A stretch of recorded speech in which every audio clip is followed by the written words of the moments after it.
everybody, my name is Kat Ong and I'm certified professional organizer.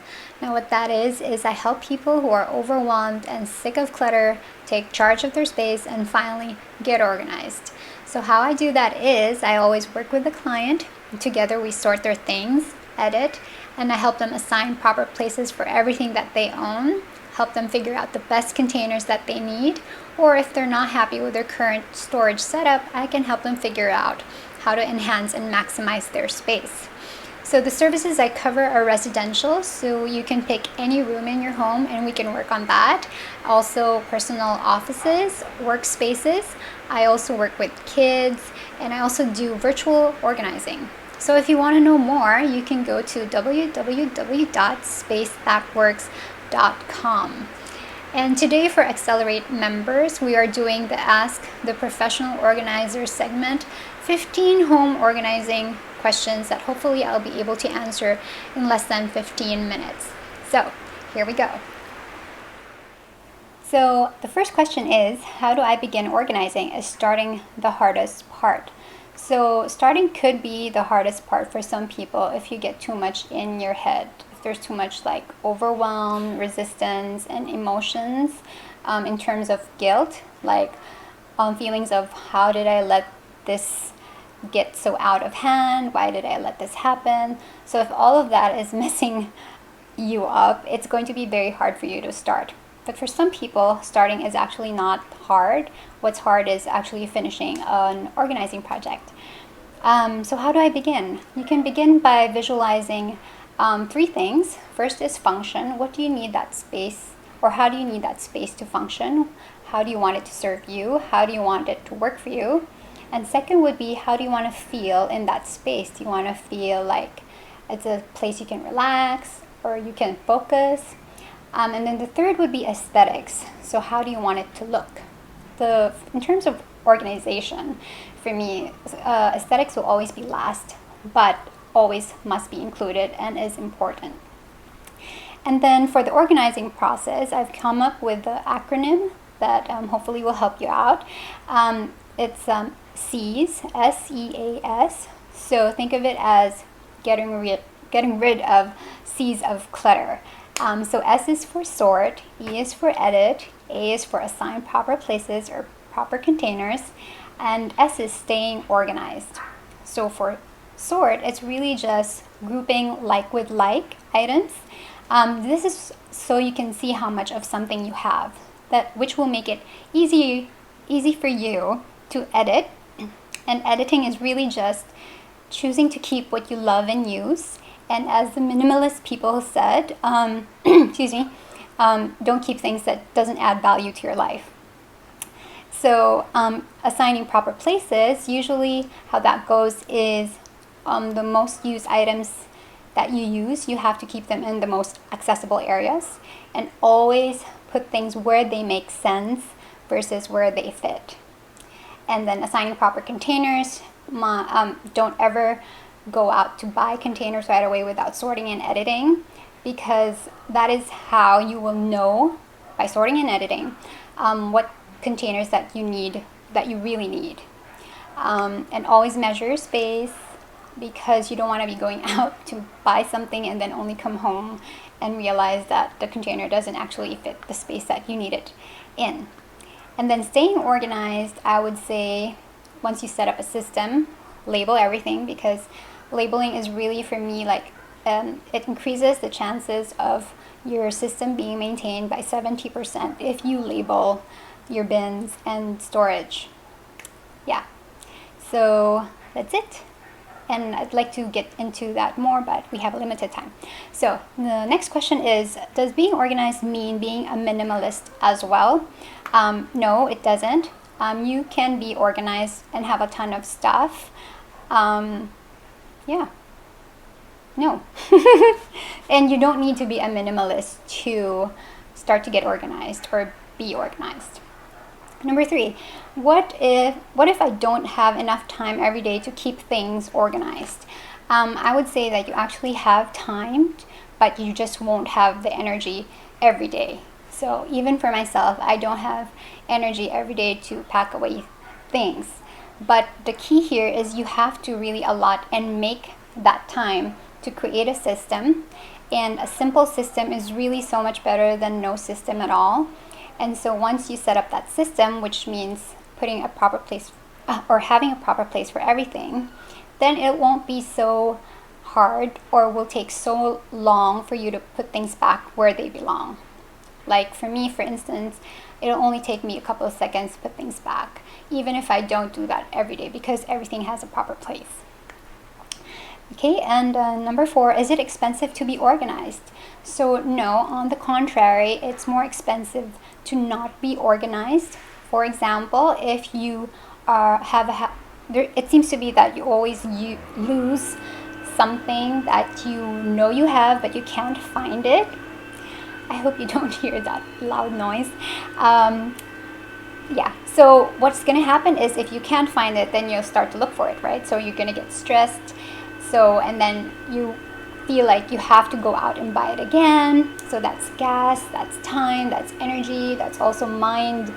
You know, you're stressed, you're irritated. So that compound, add all that in, that's, you know, that's pretty expensive. So it's actually less expensive when you are organized because you know what you have, you know where you can find things, and you know how much you have.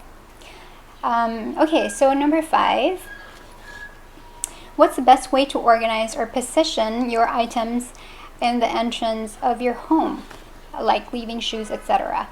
So for every space, you need to identify your most essential items in that space. So what those items would be, you have to really make sure those have a place.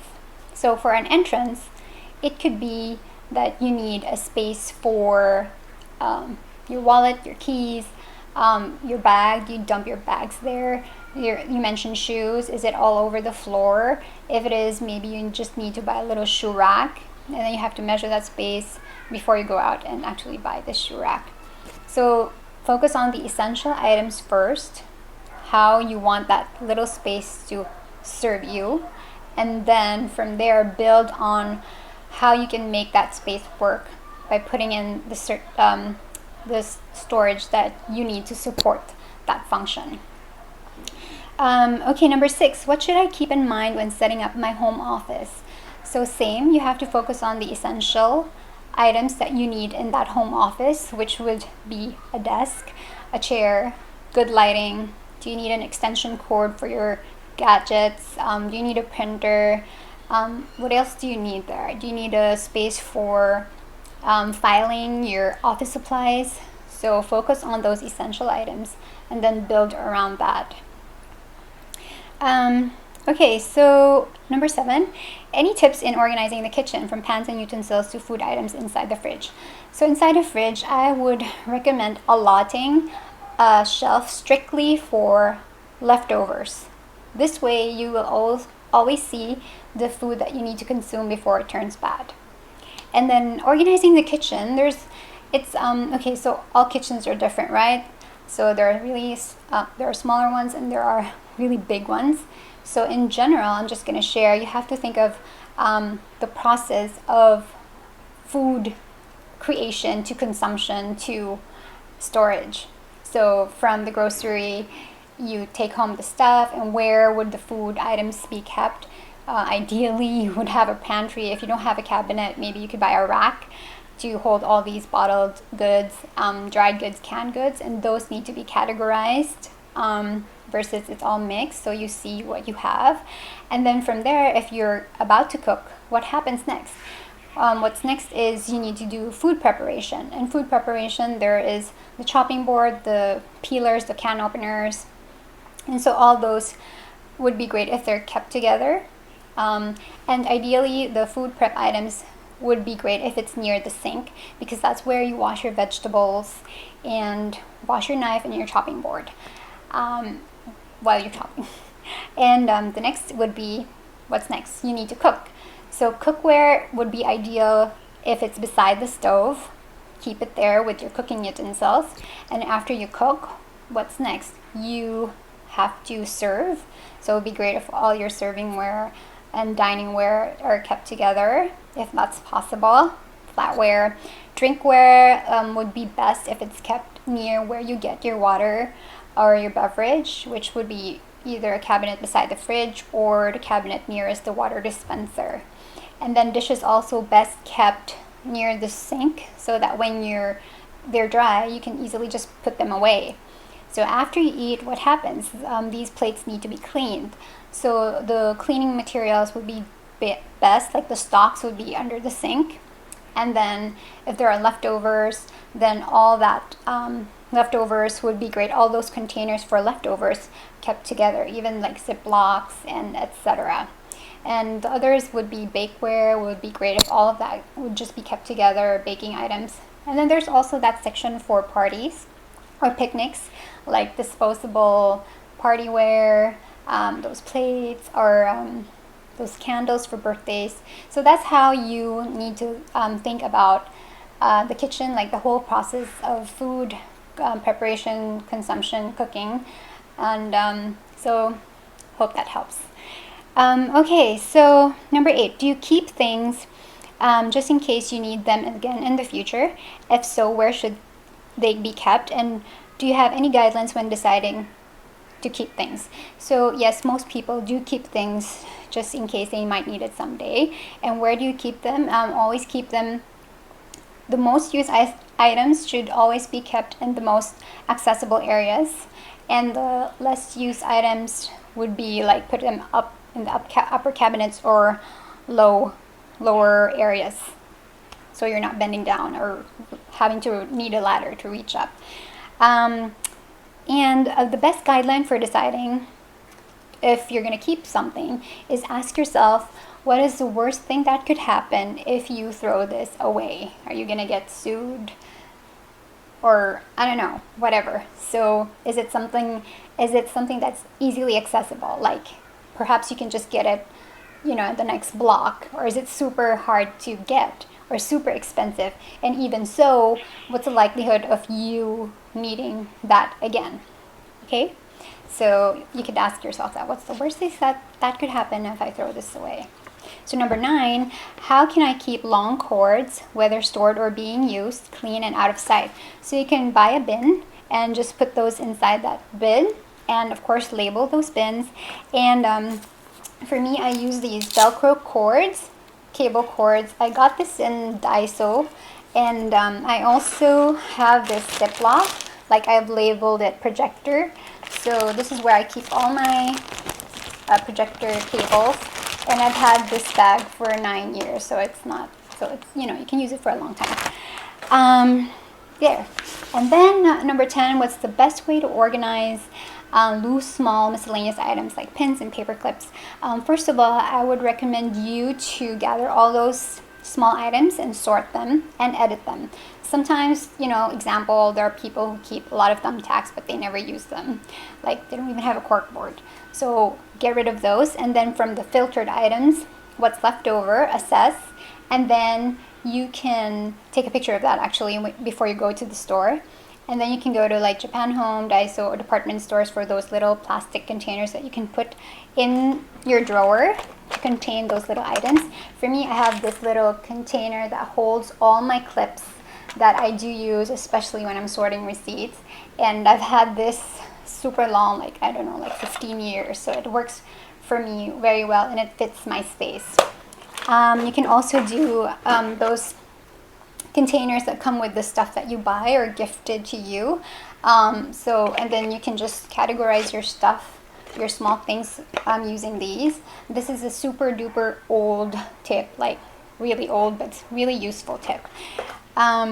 Okay, so next is, how do I avoid storing, keeping so much stuff that accumulates over time? Example, do I need to sort clothes every X months, etc.? So there are only 2 ways things enter your life. So number 1 is you either buy it, purchase it, or number 2, it was given to you, gifted, or you want it. And you need to be vigilant on what you allow to enter your space, or what you allow to enter your life, basically, because that's a lot of maintenance. What you could do is start fresh and declutter decluttering is really just taking out what things that you don't love and use, no longer serve you. Take those out. You can start by a certain category, whether it's your shoes or even the stuff in your wallet or the stuff in your purse, or your clothes, and then start taking out anything that doesn't work anymore. And then from there on, anything that comes in your life, be vigilant. Like, you don't even have to allow them to enter your space. Me personally, if I get something that is not me, yes, I'll take it home, but immediately I already have somebody to give it to if it doesn't work for me or if it's not me, because it's actually more wasteful that I keep that item and I'm not using it versus I actually share it, then whoever paid for that item, the money that they spend is actually maximized because somebody else is going to use it. Okay, and what is the best way to store luggage bags when you have a small space area? So you can try putting the small luggage inside the bigger luggage. I don't know if you've tried that. Perhaps you have, but I also have this product. This is a bed riser. It's a bed riser. So you put that under the legs of your bed to lift your bed. So when you do that, you have space to actually put stuff under the bed. But keep that, whatever you keep under there, keep it neat so that you know, it's whatever you access, you won't forget what's in there and it's clear. And then the next question is, where can I keep extra linens in my closet that doesn't have enough storage? So you can also use the bed riser again. You can check if under your bed you have space. And this one is under the bed storage bin, sorry. That is a short storage but long. You can just slide it under your bed. And then I actually did this. This is a project of mine where she also doesn't have space for her linen, so that's where we put it. And then I don't think you can see, but I labeled it set 1, set 2. And for linens, it's best that you keep them as sets so that when you pull it out, it's already by set. I mean like the pillowcase, the blanket, and the flat sheets, the fitted sheets, they're all like sandwiched together. Okay. How can I store boxes from gadgets? First of all, you have to ask yourself, do you even really have to keep it? Sometimes I've been in homes where the warranty is only 7 days, but the box has been there for like 2 years for like battery power banks. I mean, not even really important. So, and I've also observed there's a relationship between men and gadget boxes, so that needs to be re-examined. So unless you are a super seller, really ask yourself, are you really the type to sell something online? I mean, really. If not, just get rid of it. Of course, there's exemptions like really high price camera gear and stuff. So really assess if you actually need to keep all those boxes. Remember, that's a lot of real estate that you're keeping just for all those empty boxes that you probably would never use again. And the last question is, what are some daily reminders to help keep my home organized and avoid clutter piling up again? So, clutter is postponed decisions and actions. The reason why it piles up is because you don't make decisions regarding those items. So for example, something is given to you and you don't like it, and you decide that, okay, I'm going to give this to a friend. But if you don't act on that, then that thing is still in your space, creating a pile. So once you decide, act on it, and then clutter will hopefully be eliminated. And lastly, a proper place for everything and everything in its place. A proper place for everything is totally doable. Everything in its space, not always realistic. So be kind to yourself, or be patient, but it's really important that you set up a proper place for everything. You really set up that system. So by the time that you do get energy to put things away, then it'll be easier and quicker. Okay, so I hope that was helpful. I think I'm over the time limit. I'm so sorry. I did my best. So I hope with these 15 questions, you got something, at least one or two, to help you out. So Thank you for your time and thank you for watching. So maybe I'll see you around. Bye.